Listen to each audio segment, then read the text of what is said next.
My name is Maga, and actually some of the faces in the crowd look a little familiar to me, actually. I'm going to tell you a little bit about my story, and I'm very, very proud and happy to be here today, and that'll make more sense for those of you who haven't met me after I tell you kind of my journey and where I've come from. So I actually started learning about aHUS when I was a PhD student in Richard Smith's lab at aHUS. So my project was actually to design sequencing platforms to determine if we could find out more about the genetic cause behind this disease. And so I spent 5.5 years of my life studying this disease, and after I graduated with my PhD, I was actually back then what we would do is we would do a family conference once every other year, I believe it was, at Iowa, in Iowa City. And because I was the lone grad student on this project, had the wonderful opportunity to talk to families about the genetics, what the lab was doing, where we were, where we hoped to be, how we wanted to help make life better for patients with this disease. And it was actually at those conferences that I really became very inspired and decided that, you know what, I don't want to be in a lab, I actually want to be talking to patients and their families about genetics every day. And so I went back to school, if you can believe it, and did a master's in genetic counseling so I could do that every day. I saw that, when a researcher is talking to you about genetics, sometimes right over your head. And that's true for people with PhDs as well if it's not their project, right? Those details are just so small and you don't have any idea of what's going on. And I saw a real need for people like genetic counselors to be that person to say, okay, this is what we know in the research world. How can I translate this to help the families that need to be helped, right? And that's so important, and that's what I do. Now I actually work in a high-risk cancer clinic talking to women and men about family history and early onset cancer syndromes, and if they could be running in the family and what we can do to protect their families against those cancers. So I'm in a little bit different of an area, but this is where it all started for me, and you all were my inspiration of what I wanted to end up doing with my life. So that's why I'm especially proud to be here. Today, I'm going to talk about Genetics 101, so I see some children in the audience. Wasn't prepared for that, should have been, because it said family on the conference. So I'll try and change it up a little bit. Then we're going to talk about the overview of what we know about the genetic cause today. And I actually was very happy that I had to do some research, because we've learned a lot since I graduated. A whole new gene was added to the list, so still using those research skills. And then we're going to talk about, and this might be the most important point, and it sounds like what most of the questions have been from family members. How is this passed down in families?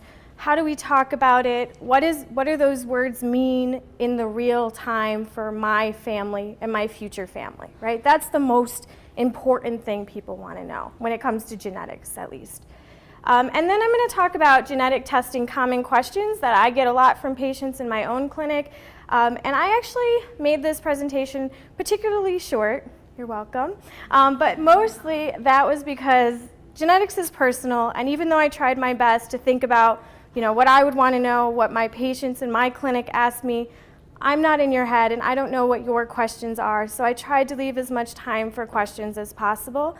And also, genetics can be personal, so if you don't feel comfortable asking your question, just write it down on a piece of paper, and you could just pass it up to me and I can answer it, or you could come up to me afterwards and talk to me, and if it's something I can't answer, put your email on there, and I'll get back to you, okay? How do I? Oh, you? Okay. Okay. That should have been my first question, right? So, we have to start with what are DNA, genes, and mutations, and what does this all have to do with our body and how it works? And I know, when people talked about genetics 20 years ago, we really had to think about, what is a gene? What is DNA? I don't think that's true for this audience. I know all of you know what a gene is, what DNA is.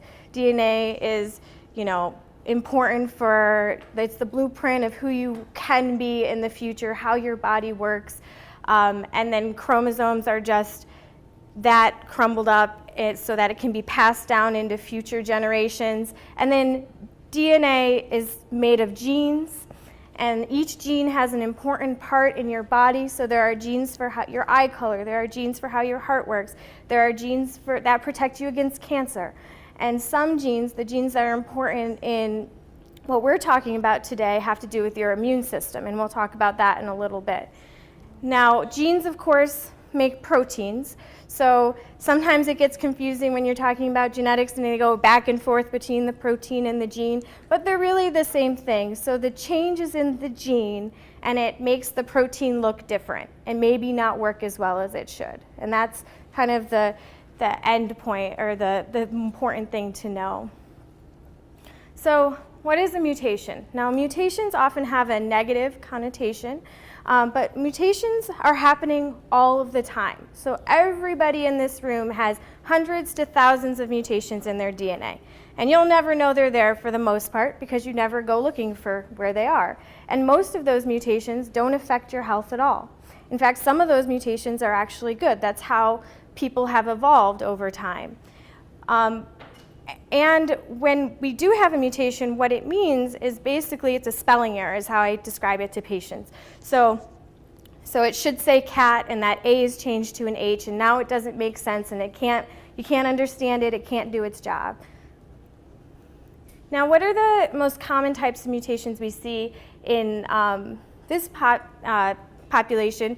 So a point mutation, and I only go over this because sometimes when you have genetic tests, they'll have these words on the test result, and you'll be like, oh, what's that? Do I need to know? Probably not, but if you do want to know, this is the answer, right? So a point mutation just means a single letter change, and each of these letters are important in making that protein. And so cat to hat, that's a point mutation.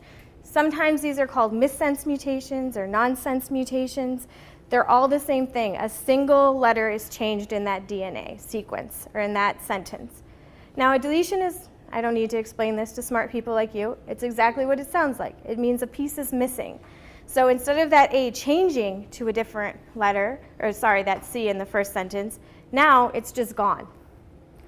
And the way your DNA is read is it's read like a sentence in a book. So if you're missing a letter, it messes up the whole sentence. Because what it does is it reads 3 at a time, and it groups them 3 at a time. So if in that second group now there's only 2, it's going to include the first for the next group, and then everything after that doesn't make sense, and then that protein's not going to work like it should in your body. And then a duplication, that just means you just add another A. So there should be 1 A, now there's 2 A's. And I mention these because in aHUS, you don't get single letter deletions and duplications, but there are reported whole genes missing or whole genes added that can be found with genetic testing that change how those genes work and how that whole pathway works in your body. This is a really popular question that I get as a genetic counselor. So you're telling me that you did a test and now they found that there's a spelling error in my DNA. Okay, well, where'd that come from? Like, how does that happen? You know, and it's not, there's 2 different types of mutations overall. The first is what we call acquired or somatic. And somatic just means that it's only in one cell in your body. So, for example, for people who get skin cancer, that's because over time, exposure to sun caused a single mutation in their DNA only in that one spot in their skin. And that caused the cells to not know what to do, and that caused that skin cancer. So it's not a mutation that's in every cell in your body. And those can occur at any point in people's lives. They usually occur later in life, so not in childhood. They're only present in certain cells, and they can be caused by environment. DNA is always making more of itself, and so if you had to hand copy the entire encyclopedia, which we will never have to do because no one uses those anymore, you'd make spelling errors. And the same is true every time your DNA gets copied. Sometimes spelling errors happen. Usually they're caught because we have things in our body that protect us against that, but sometimes they're not. And then they can persist. And these mutations, somatic mutations, are only ever passed on to your children if they're in your egg or your sperm, right? So if it's only in your skin cell, when you have a baby, your skin doesn't have anything to do with that process, so you can't pass it on. Now, the type of mutation we're going to be talking mostly about is called hereditary or germline. And what that means is it's in every cell in your body, has that mutation. And it's present from birth. And that, because it is in your sperm or your eggs, you can pass on to your children because it's in those parts of your body that make those decisions on what part of your DNA gets passed along. So what do we know about the genetics of aHUS? We know a lot, and we actually knew a lot when I was a student. Now, when I was a student, even knowing all of these genes that could have mutations in them if someone had a diagnosis, we still knew that in a good portion, we didn't find any mutations, even if we looked at all of these genes. And that was what my project was on, and we're still working on that. But what we know, and this is probably very familiar to people in this room, and I'm obviously shared these slides. They're welcome to share them with whoever wants them. So don't worry about writing this down right now. But we know, for example, that the gene CFH, or complement factor H, that is the most common gene we find mutations in patients with aHUS. In fact, it used to be even more common than this 22% when I was a student, but because we found more information and we're testing more, now that number has dropped a little bit to 22%. And what that means is, of all patients that have genetic testing, in about 22% of them will find a mutation in that gene. And that's the gene that we've known the most about. We've known about it for the longest time. It's the gene that really set off this whole idea of, if we know this gene is important, we should be looking at all of these other genes that work with it, right? Because if that's the pathway that's important, we got to look at all the genes in the pathway that could, if they have a mutation, make that pathway not work as well. Now, some of these other genes you can see are a little bit more rare. So CFB, complement factor B, thrombomodulin, that was new. This is a newer one. This was found when I was a grad student in Dr. Smith's lab. This is the gene that's brand new. Have you all heard of that gene before? Later. We'll talk later. Scientists really like to make things hard for us, don't they? We would just call it DGKE. And that gene is the newest gene, and it sounds like some of you have heard of it, some of you maybe it's a little bit newer. And this gene is a little bit special, and we're going to talk about that later on how these things are passed down to family members, in that it's passed down in a very different way than most of these other genes are, which becomes important for family planning, for understanding future generations' risks, right?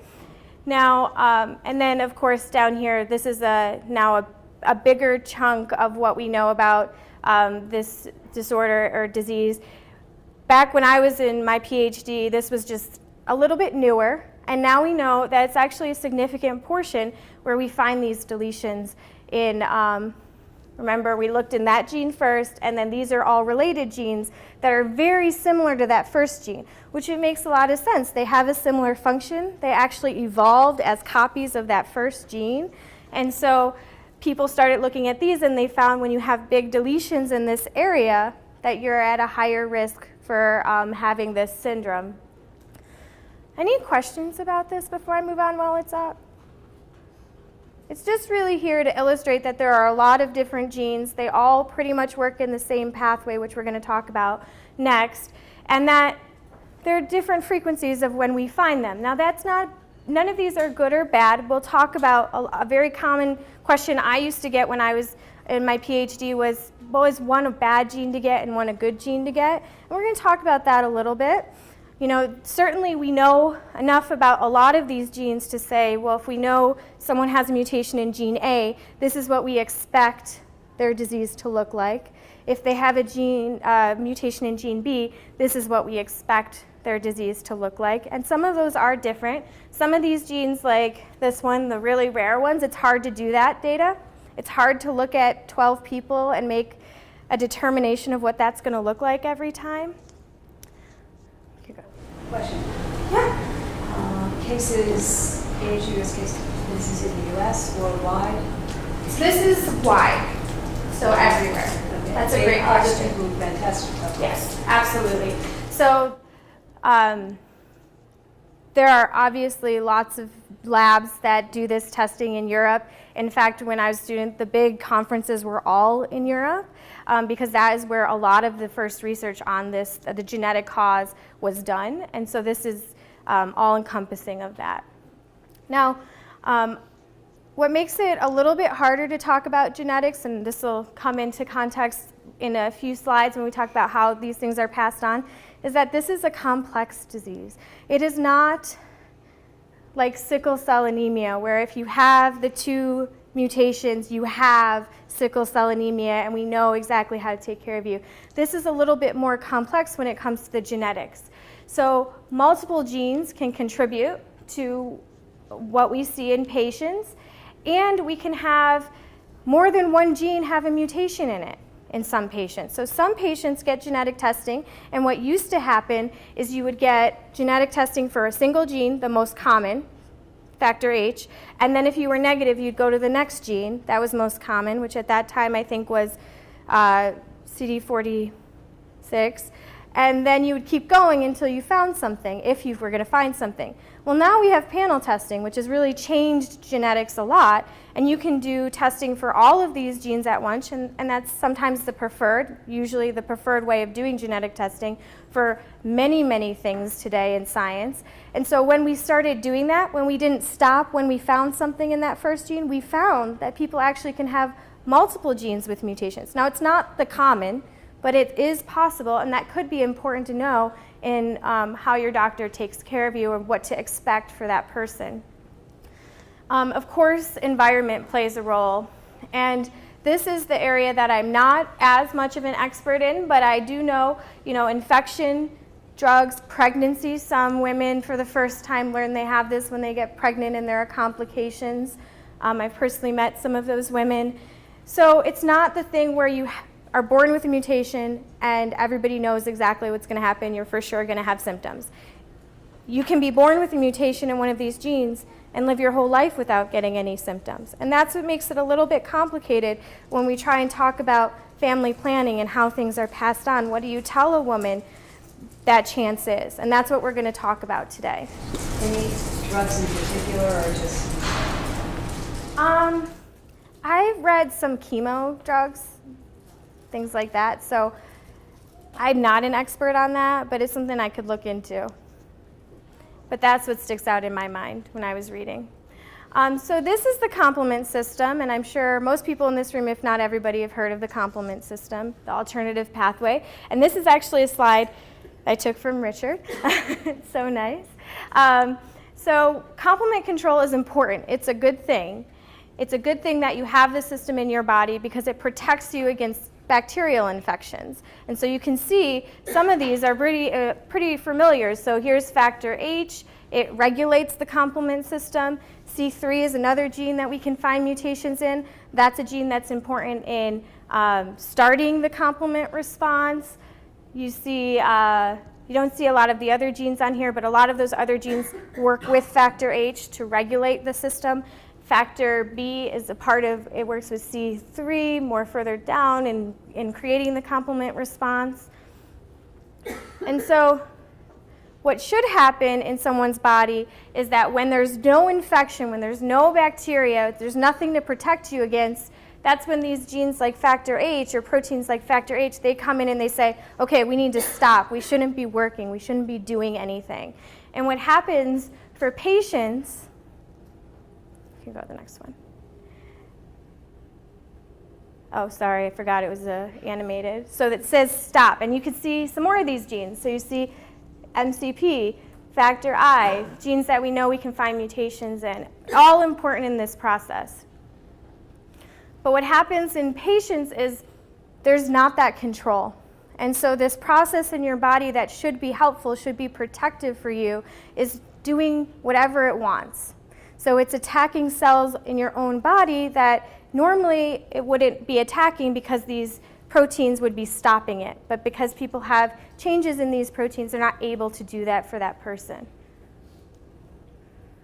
Now, this is the question I used to get a lot when I was a student. So, what does it mean? Why does it matter if I have a mutation in factor H or factor B or this new gene down here? And what we've learned and how they do these studies is they take large groups, I know this is a rare disease, as large as they can be, and they say, okay, what do we know about all the patients that have a mutation in gene A? It looks like most of those patients had a pretty severe outcome. Compared to people who had a mutation in gene B, most of those people didn't seem to have a very severe outcome. They had maybe 1 or 2 episodes, and then they went into remission. And so they look at all of that data, and they try and make guesses. And that's kind of a bad word to say in science, but they try and say, okay, so most of the time when we see a mutation in gene A, this is what we think we can expect. So if we think we can expect that more severe outcome, we might treat it differently, right? We might be a little bit more aggressive. We might do more follow-up, things like that. Now, of course, things have changed, thankfully, because of Solaris, which was, wonderful. But this was really important before that because it gave doctors an idea of what to do. Now, it also used to tell people who was the best candidate for kidney transplants and things like that. So a lot of these genes are in your plasma or your blood. And so taking out your kidney didn't solve the problem. You still had something that wasn't working right, and it would just destroy your new kidney. But we knew that CD46 or MCP was made in your kidney. And so if you could get a kidney transplant and remove that, those patients did really well. And so these are the reasons that it was important pre-Solaris to know what mutation people had, because it really helped doctors take the very best care of them that they could. Keep going. So this is what I think most people really want to know. So what does this mean for my family? And how mutations in these genes are passed down most of the time, and if it's okay, I'm just going to put this down. So most of the time is that everybody has 2 copies of factor H, for example, right? We all have 2 copies, every single one of us, and that's because we got one from mom, we got one from dad. And in some people, there's a spelling error in one of those copies that makes it not be able to do its job. And that's enough, even though they have a copy over here that's still doing its job, to put that person at higher risk of developing symptoms, okay? This is what autosomal dominant inheritance means. It means that one copy doesn't work and one copy does, okay? But it also means that having that one copy not working is enough to put someone at risk, okay? So if this is true, we follow that logically and we say, okay, so this is what my DNA looks like. When I have a baby, just like you don't pick if you have boys or girls, you don't pick which one you pass on. And so that's where that number 50% comes in. So if someone has a mutation in one of these genes, there's a 50% chance that they could pass on the copy that doesn't work as well. And then that child can grow up and have that higher risk.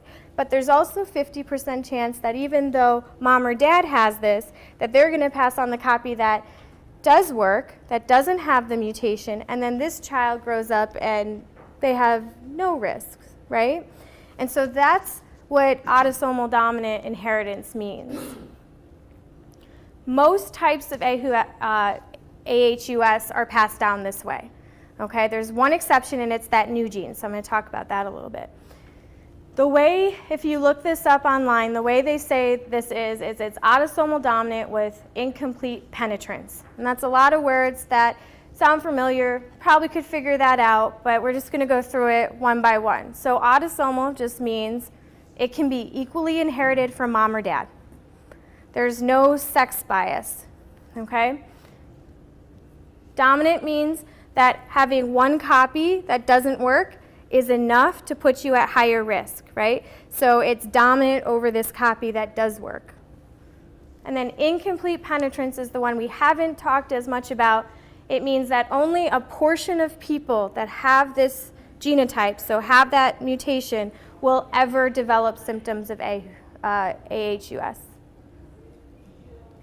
And so this is what we know. We actually know what these numbers look like for each gene separately, okay? So this isn't as important for doctors to treat the person in front of them, but could be important for the future generations or family planning. So for example, for factor H, we know that 48% of people that have a mutation in that gene will ever develop symptoms. On the other side, that means 52% who have that mutation, they have the same thing, will never have symptoms. And that makes things very complicated for what to tell a young woman who's planning on having a baby, right? And you can see it's pretty similar for all of the genes. It's around 50. THBD is a little bit higher, 64. Again, unfortunately with factor B, there's just not enough people that have that mutation, so we aren't able to study what that is. Now, that last gene that I should probably learn how to say, and I will work on that, is different. So the penetrance of that is 100%, and that has a lot to do with how it's inherited, and it's inherited in a very different way. And we'll talk about that in a little bit. So what does this penetrance thing mean for testing family members? So often in genetics, we want the answer, we want a yes or no. And I think that makes a lot of sense with us as human beings. We don't like living in this gray area, especially when it comes to people we love and their health. So testing of family members needs to be done with caution a little bit. And I think it should be the person's choice, but there needs to be a discussion of what this can and cannot tell them. So, and the reason for this is because these mutations are predisposing, not causative. And so there are other risk factors that often need to happen in one's lifetime to develop symptoms.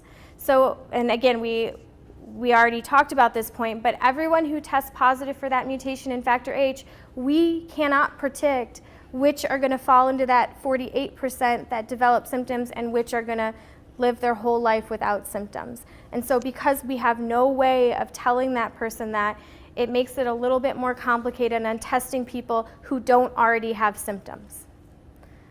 And we can talk about that more in the last section. Again, it makes preconception and prenatal testing a little complicated as well, because when you have a known family mutation, so let's say the father-to-be has a mutation in factor H, and he wants to know, what is the chance that my future child would have this? If there's a known mutation, you can do prenatal testing, okay? Because they know exactly what to look for. If there's not a known family mutation, there's no testing that can be done this way. And it makes it complicated, which we'll talk about a little bit later, but because even if we found that mutation, so let's say we do prenatal testing and we find the same mutation that was in dad in the what's going to become their baby maybe someday, we don't know if that baby would ever have symptoms. And so it becomes a question and a personal question and something that partners in that situation should talk about, preferably with someone who can help them talk through those issues. What decision would you make based on that testing? And it's complicated because you could end a pregnancy that would have been a perfectly healthy child. Some people would say even the chance is enough that maybe they would choose to end that pregnancy. I don't know, but it becomes tricky. It's not as clear-cut as some genetic disorders where if the baby has a mutation, like Tay-Sachs, for example, if the baby has a mutation, we know that child will pass away within 3 years. That is a hard decision for a mother and a father to make, but if they know they're going to save that baby from that pain, a little bit easier than this decision that our families are in, where they don't know if that baby would ever be unhealthy. So this is just an example I put together. So Jane's diagnosed as a child. Her doctor did genetic testing. They found a mutation. She grows up. She's a young woman, and she wants to know what her chances are that her future baby would have this. So her doctor sends her to a genetic counselor. And the genetic counselor says, well, we know that mutations in factor H are autosomal dominant, and that's that 50%. So we know that your one copy has a mutation in it and you have one copy that doesn't. So there's a 50% chance that you could even pass on the copy that does have the mutation. But we're not done yet. So that baby having that mutation does not mean that baby will ever have symptoms. So what's the next thing? So I rounded up a little bit to make the math a little easier. So there's 50% chance that you could pass on the mutation to your child. There's another 50% chance that that baby would ever have symptoms, right? So the way you do that is you times them. So 1/2 times 1/2 to 1/4. And so the number for families with mutations in most genes that cause this is a 1/4 chance that if you have a known mutation, your child could have symptoms. Now, of course, we don't know, which child that will be. And so to flip that around, there's a 75% chance that even though you've grown up with this, when you choose to have a baby, your baby will not. Okay? Any questions about that? Are you going to talk about the very odd and rare genes that both parents pass on? So for the autosomal dominant genes, or the next one? No, I mean, you maybe find out that both the father and the mother have. Yeah. So, I mean, I guess my question is, Yeah. if you get one from both, if you have both a mutation on both sides, are you pretty much going to express or not? yeah, So I don't know off the top of my head how common mutations so to do that math, what I would need to know is how common mutations in factor H are in the general population. So, okay, we know having a mutation in this gene doesn't mean you're ever going to have symptoms. So we expect there are people walking around in our population that are perfectly healthy, have no family history, but carry this change. I don't know what that number is. But what we would do to find that, you're right, is add it, not times it, which would make the number bigger. And so this is a good point that you're making right now, because this is why it's really important to go to a genetic counselor, because they can do that math for you and figure that out.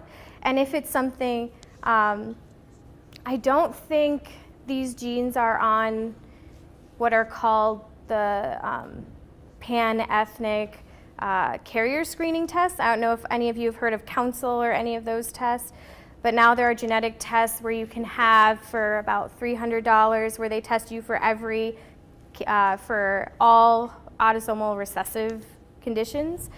This wouldn't be on this. This would be like a more specialized test because it's a little bit different, a little bit more complicated than that. But if we had that number of how many people in the general population, then we could add that and figure out, and you're right, it would push the number up a little bit because you would have a higher chance, it would be higher than 50% that you could get a copy. Okay? It's a good question. Hi. I was diagnosed just last year with aHUS, and I have 2 children grown, and they both have a child each. Okay. So I have 2 grandchildren. My ex-husband has told my daughter, do not, I haven't been tested yet, so I don't know which mutation I have, but I want to get tested. I don't know if Medicaid pays for it or not, but because I've already filed for disability, and I filed for disability before I was diagnosed. But anyways, he's told her not to get tested because it would then be considered pre-existing condition. Yeah. Is that true? That's a very good question, and it is technically, but it's protected by a federal law called GINA. So there's a law called GINA that protects you against your employer and your health insurance company using these kind of informations against you. Can you wrap it up? Could you repeat the question? Oh, yeah, of course. Just so you all know, this is all going to be on the website. You're going to be able to get the charts. You're going to be able to go over and know it's because we go at a fast pace. So we're going to have her repeat each Okay, question. I can repeat it. So the question is, for my daughter who has no symptoms, her father would like her to have testing. If she tested positive, then that would be considered a pre-existing condition. Is that, what are the ramifications of that? Is that right? Pretty much. Okay. So for genetic testing, there's a federal law called GINA, and that was enacted actually pretty recently in 2008, and it protects people from their medical insurance companies using genetic test results against them. It also protects against your employer from using that information. I'm assuming your daughter's pretty young. 25, so she's just getting in the game of her career. So it protects her against her employer using that information against her.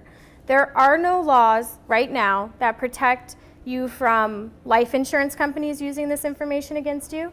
There are no laws that protect against disability or long-term care. So often when I talk to young women like your daughter, I would say, who maybe don't have life insurance, maybe consider doing that a little early, and then we'll talk about testing. Just because with life insurance, of course, your healthcare provider, the lab, your doctor, no one's going to share that information. That's illegal. You're protected, nor would they, right? And they wouldn't be able to know that I have been diagnosed with it, their mother? So they could ask, in any family history of anything, and then they would share that information.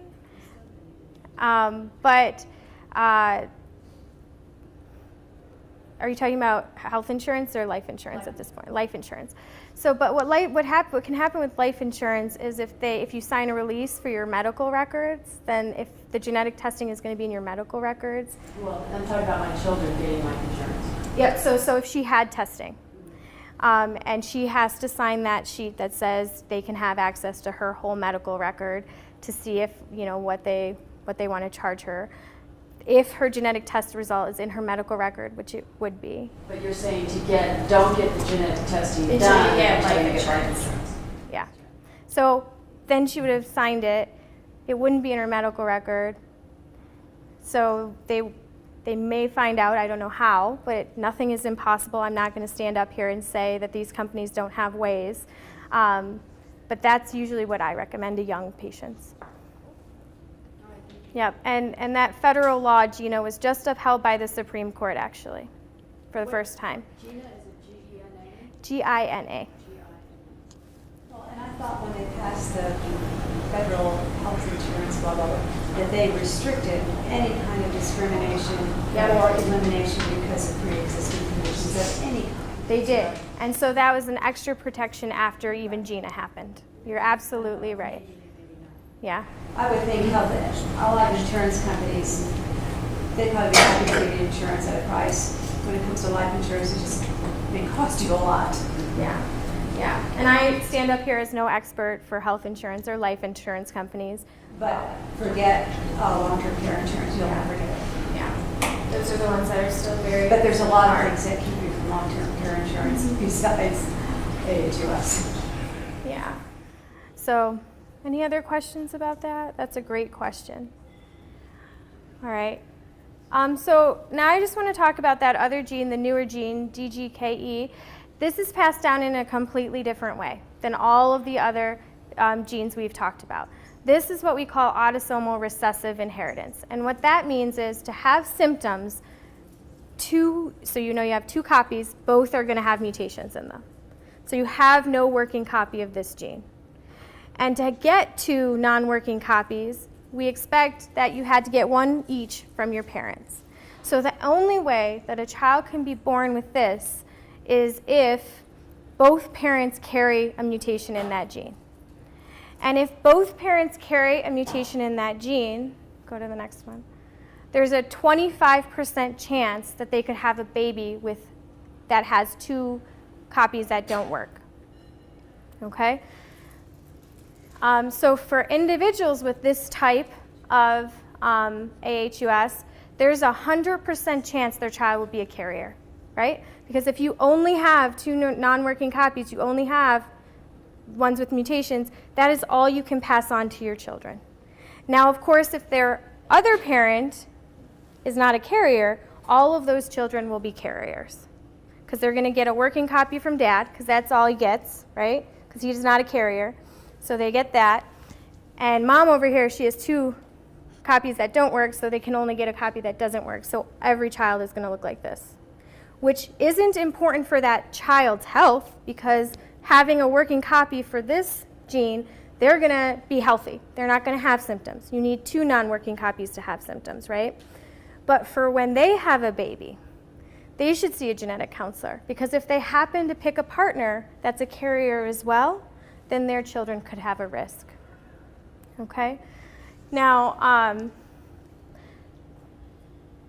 any questions about that? So it's a little bit different. And this is the newer gene that we mostly only see in children that develop symptoms under 1. So it's not only is how it's inherited different, how it's passed down, how it looks in a patient is different as well. Next one. So, I'm here. I'm happy to answer as many questions as you have, but what is the best way to do this if it's something that someone is considering testing or considering having babies, is really to talk to a genetic counselor or a medical professional. And sometimes, I will be honest, people are a little hesitant with genetic counselors. Like, I don't know, they're going to tell me what to do, they're going to judge me if I don't pick what they want me to pick. That's not true. And if you ever feel that way with a healthcare provider, it's probably time to choose a different provider, honestly. If anybody ever is making you uncomfortable or making you something's not right, it's time to pick someone else to have that conversation with. And I will speak about that on my own profession if people are doing that. Now, what a genetic counselor does is they guide you through how complex this can be and help you decide what you want to do. Help you have that hard conversation maybe with your partner who didn't grow up with aHUS and doesn't really understand what you went through as a child or a young adult. Help you have that discussion in a safe way. Help you decide if testing is something you would want to do, what that test would mean for you and your family, what it would mean for future generations of your family. What happens when you see a genetic counselor, I'm going to warn you, it's a long talk, because genetic counselors aren't the kind of provider that just says, this is the test you need, let's get it done, go to the lab after we talk. A genetic counselor is someone who's going to sit down with you for probably at least an hour, talk about your family history, talk about your personal history, your journey of how you found this out, what genetic testing, if any, you've had. They're experts at getting copies of genetic testing that maybe slip through the cracks of life. They're experts at figuring out insurance questions. So the question you had about Medicare, genetic counselors know exactly how to do those things. They're going to take a family history, which for aHUS, probably not so much going to help them, but they're going to see if there's anything else they need to be talking about you with. Do you have a mother with breast cancer at 40 or something like that? They're going to talk about what the genetic test is. What are your genetic testing options? What would it mean if you tested positive? What would it mean if you tested negative? If you have a diagnosis, what it would mean is we just didn't find what's causing it, right? There's a good portion of people with aHUS that don't have a mutation. We just don't know everything. That's often the case with genetics. And then they're going to talk about how you would feel in both those scenarios and what you want to do. And they could help you draw your blood, find a lab, or maybe go home and think about it, talk to your family. For people who are planning family, they might help with your question, what if my partner is a carrier? How do we find out if they're a carrier? How can we do that? Those kind of questions. So how is a genetic test done? Most of the time it's just a blood test, which seems pretty easy, right? Given what people go through. And it used to be, like I said, you test for a single gene and then you go to the next gene if you don't find it. That's not so much how things are done anymore, depending on where you're getting genetic testing. Usually there's a panel of genes, which means they're looking at all of the genes they know of that causes a specific disease or syndrome at once. So they're looking at all of them. And the reason they can do that now cost effectively is because sequencing changed, technology changed. Now it's so easy, it's just as cheap as looking at a single gene. And then, they put it in a machine and then they read your DNA to look for those spelling errors. So common questions that I get. How often do I need to be tested? Your DNA is not going to change. So if you have the most comprehensive test, let's say in today, 2016, and you test positive for a mutation in factor H, you never need to be tested for any of those genes again. Okay, you've already had that test. What the little caveat is that testing changes, right? Even though your DNA doesn't change, testing does. And we learn more.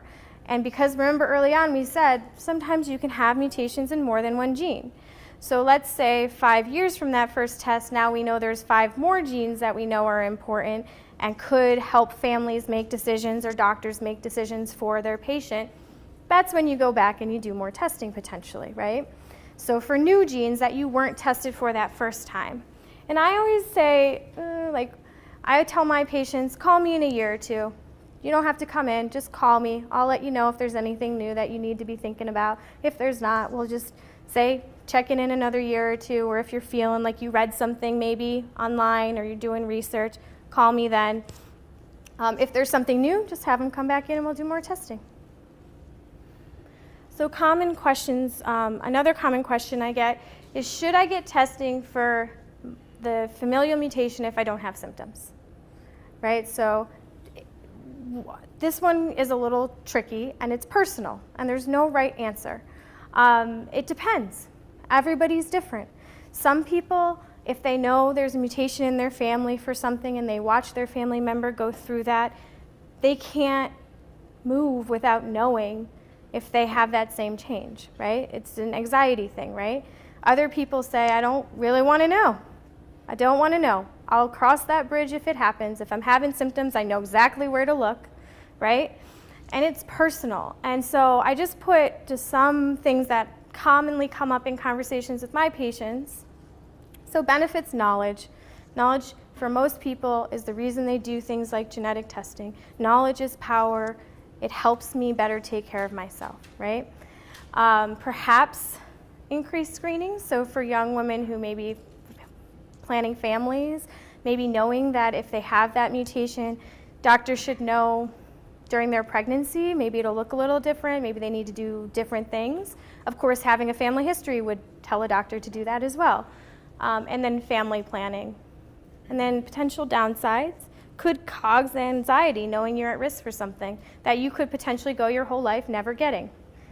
So imagine that for a moment. You've watched someone you love terribly go through this. You know you have the same change. You could be thinking, when's the day? When's it going to happen? And that, depending on someone's personality, is a very real thing. That, again, high chance that even if you test positive, you will never have symptoms.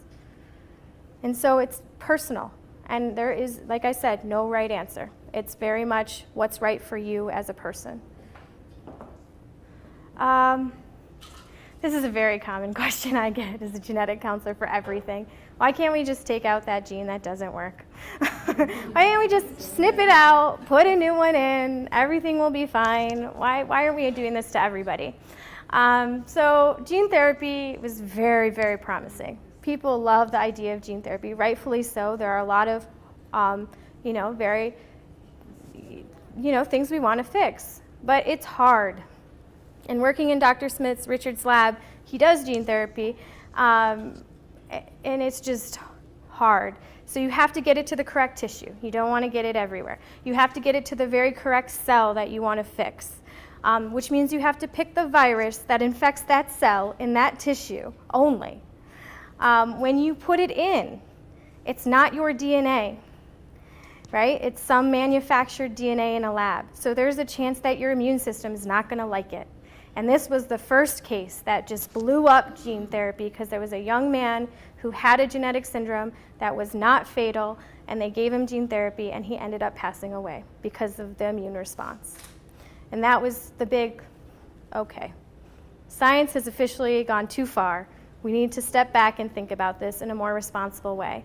You could insert it into a tumor suppressor or an oncogene. Those are genes that are important for protecting you against cancer. This was another case where children got gene therapy and then they had leukemias because for some reason that virus liked to put things in right where that oncogene was. That's a problem. Ethical issues. So you're changing someone's DNA through a lab process. Now that's less unethical if it's just a certain cell in your body, but when do we start talking about doing this for babies? Where is the line? Where do we stop? So these are all the issues with gene therapy. Now all of this being said, there are newer, better technologies that are being studied that are getting around several of these barriers that are very exciting to scientists, with the caveat that the first ones were very exciting to scientists. Scientists tend to get a little ahead of their patients, sometimes ahead of like what is actually a good idea. And I think that's my last slide, right? Questions? Yes. Just wanted to comment on the genetic testing and Yeah. costs and things like that. Certainly everybody in this room can relate to having insurance issues, and when it comes to the genetic testing, sort of this woman had mentioned that, talking about Medicare, I feel pretty confident, I could be wrong, but my wife and I have very good insurance. I work for a very large company, and it was all out of pocket. It was $3,000 out of pocket. Insurance didn't cover anything. Medicare, I have a feeling that they wouldn't touch it with a 10-foot pole. No, they don't. So, you know, when it comes to the genetic testing, it's definitely something to keep in mind that it's going to be a lot of it out of pocket. So, you know, unfortunately, that's just kind of the way it is. Yeah, I think you're right, and I think it's hard because genetic testing, there was this promise that the prices were going to drop so significantly with this new technology, and it just hasn't happened. Now we're here. Oh, sorry. The question is, you know, with these genetic testing, often even the best insurance companies don't end up covering the test, which means that it's an out-of-pocket into the thousands. I think 3,000 is probably a good estimate, but it could be a little more, a little less, depending on the lab that's doing the testing. Now Moral is starting and I can't remember, how did I hear about this? And they are starting a longitudinal study for long-term treatment with sclerosis. And I signed up to do this. One of the things they are going to do is if you have not had genetic testing, they will do it and pay for it. So the best way to get it paid for is to somehow get into a study, and usually they'll pay for it, and they will send you the results if you want them. Yeah, that's a great point. I started that sometime last summer. I still haven't heard it. I've completed the forms with the releases and all that, so they're just getting started. I was invited into that also. I think definitely something that would be beneficial to any of these groups that you guys are speaking to would be somebody that came in and was an expert on insurance, whether it was Medicare, whether it was Blue Cross Blue Shield, because there's so many things that in the last 2 years that my wife and I have found that worked, didn't work. There was a lot of times where, you know, in some circumstances they say, well, you know, you need to get it on Medicare or something like that, but you know, the sclerosis covered by Medicare and other things as well, and so, well, okay. But there's a lot of things that we can encounter as far as testing and things of that nature. So. No, that's a really good point. I was going to say too, what if you have genetic testing done and you know your gene mutation? If you are to test additional family members, they will not do a full renal panel. They'll only do that specific mutation, which is a significant decrease in cost. That is very true. That's more, it's still expensive, but more around $300 to $400. So, and there's a reason for that. So if you have a known family mutation, there's no reason to test for all of these other genes because we found it, we know, and we can just test for that single spelling error. So that's interesting. So you haven't in your testing found anyone who tests positive for more than one of the mutations? So personally, I don't do this testing. Right. So Based on your So no, there are people that have more than one mutation. To that point though, you could be tested for those two mutations and it would still be less money than the panel. So the first person has a whole panel, what do you have, what do you don't have? Exactly. And that's true for all genetic testing. What I'm wondering is, what should I tell or recommend my brother who has a daughter about testing and, for aHUS? Okay, so I know you can't really test for it, genetics, or what should I tell him? yeah, that's a good question. The question is, what do I tell my brother who has a a daughter about genetic testing or screening? Yeah, for all of us. Okay. So I think there's a doctor coming, right? And she can speak more to the screening and what we do for patients who have a family history of a known mutation or a known diagnosis. How do we take care of their family members? As far as genetic testing, it goes back to that complicated point that your brother has never had any symptoms, right? And so we certainly would never test his daughter, because if it was passed on to her, it had to go through him, right? So there's no reason to test her at this point. So the question becomes, do we consider testing your brother? And it goes back to that question of, it's a conversation, not a, yes, you absolutely test him, or no, you absolutely do not test him. And so your question was really, what do I say, right? And so I think something that could open the conversation about, is it something that he wants? Well, I've had the genetic test. Yeah. So if I've had it, then he wouldn't have to have the complete panel. Right, so you tested positive for one of those. So yes, so if he had testing, we would only test him for that same mutation you tested positive for. Is it something that you know he is interested in? Is it something your family has talked about? Well, we have a little bit, but not in depth. And, Yeah. We just didn't know whether that should be done or not.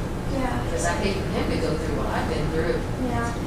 He found out he had it when we were on Solaris or something like that. Or, through all the complications Of not. of what I went through. Yeah. To save him that journey that was hard on you and the family, I'm assuming.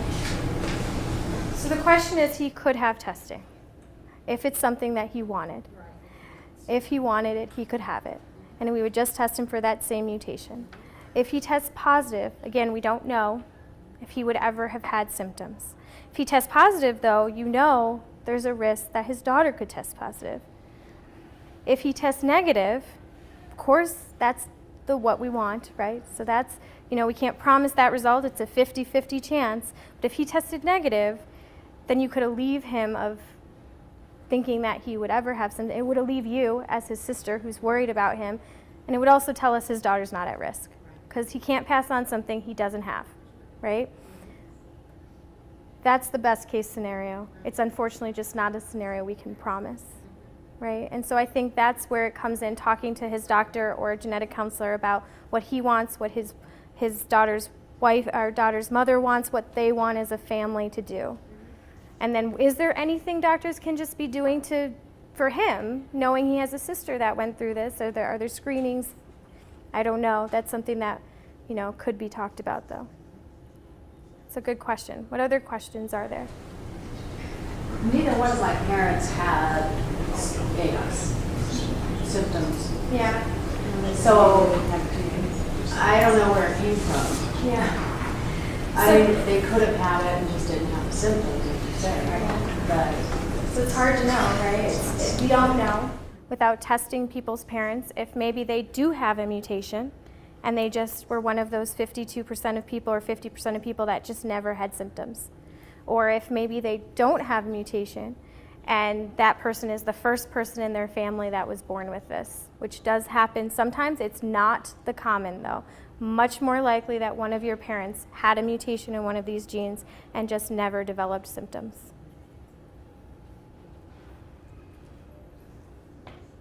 Other questions?